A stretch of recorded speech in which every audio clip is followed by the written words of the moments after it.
Сәлеметсіздер ме, құрметті көрермендер, каналымызға қош келдіңіздер.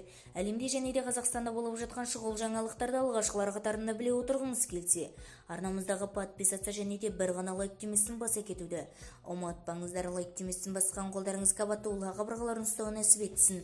Ал ендеше бастадым. Тоқаев заңсыз иемделген активтерді қайтару туралы заңға қол қойды. Заң нормаларына сәйкес қайтару тетіктері ірі сыбайлас жемқорлық субъектілеріне және де әкімшілік билік ресурстары бар адамдармен сыбайлас олигополиялық топтарға қолданылады.